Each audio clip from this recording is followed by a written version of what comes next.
At Go Project, we believe that the best form of orphan care is orphan prevention.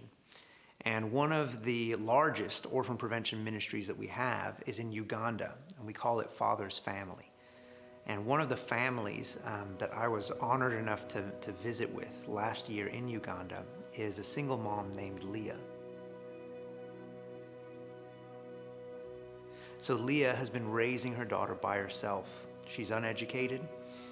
She doesn't really come from means. She doesn't really know how to manage money. And her daughter was just always sick. And Leah found herself constantly in the waiting room of the local hospital, trying to figure out what was wrong with her daughter and how she could get her healthy. I had so many problems before Father's house came. My daughter would fall sick a lot, and it was very difficult for me to take her to the hospital over and over. One time, I even spent a month with her in the hospital. So Leah was identified as one of the most vulnerable families in community by the local church. And with a partnership with Go Project, we created a Father's Family group for people just like Leah and her daughter.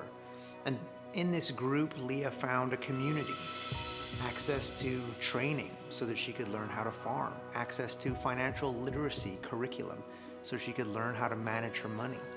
And over time, she started a small business.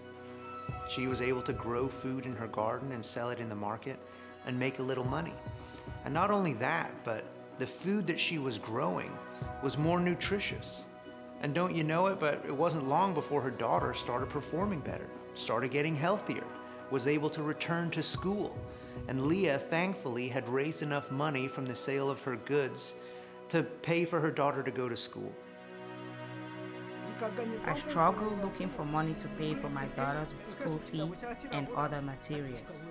But with Father's Family, now I see that there is a big change because now I can pay for these things.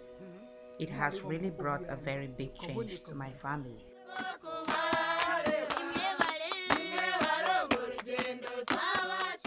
So it's an amazing story, and I'm so grateful for the local church wrapping around these families to keep them together and strengthen them. And it was such an honor for me to spend just a few moments with Leah in her home last year. It's something that I will treasure forever.